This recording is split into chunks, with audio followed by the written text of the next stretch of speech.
Hello guys, Friday morning நைட்டே chia seed ஊற வச்சுருந்தேன். மார்னிங் ஜூஸ் போட்டுக்கலாம்னு சொல்லிட்டு ஒரே ஒரு லெமன் மட்டும் எடுத்து பிழிஞ்சு விட்டுட்டு கூட வந்து சுகருக்கு பதிலாக சால்ட்டு தான் எடுத்துக்கிட்டேன். கொஞ்சமாக ஹாட் வாட்டர் வச்சு நல்லா மிக்ஸ் பண்ணி எடுத்துகிட்டு நம்ம ஜூஸாக எடுத்துக்கிட்டாச்சு. சியா சீடில் நிறைய ஹெல்த் பெனிஃபிட்ஸ் சொல்கிறாங்க. ஸோ அதனால தான் ஏர்லி மார்னிங் எம்டி ஸ்டமக்கில் எடுத்துக்கிட்டால் நல்லதுன்னு சொல்லி எடுத்துக்கிட்டோம். கொஞ்சம் ஃப்ரூட்ஸ் எல்லாம் ஆட் பண்ணி சத்துமாவு கஞ்சியும் எடுத்தாச்சு. இது பட்டுக்குட்டிக்கு. எங்களுக்கு டிஃபனுக்கு இட்லி தான் வச்சுருந்தேன். நேற்று வச்ச குடும்பத்தொகையில் கொஞ்சம் மீதம் இருந்தது, அதையும் எடுத்து வச்சாச்சு. எனக்கு கொஞ்சம் லேட்டாக வந்து டிஃபன் சாப்பிட்லான்னு சொல்லிட்டு வடையும் டீயும் எடுத்துட்டேன்.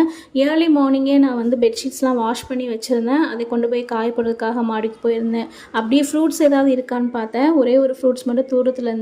சரின்னு சொல்லிட்டு பக்கத்தில் இருந்த 2 ஃப்ரூட்ஸ் மட்டும் இன்றைக்கி அறுவடைக்கு எடுத்துக்கிட்டேன். இந்த மரத்தினோட இலைகள் மட்டும் இல்லாமல் பழங்கள்லையுமே பார்த்தீங்க அப்படின்னாக்கா மாவு பூச்சியோட தாக்குதல் அதிகமாகவே இருந்தது. இந்த சீசன்லாம் இந்த பழங்கள் ரொம்ப அதிகமாகவே கிடைக்கும். வாழ்க வளமுடன்.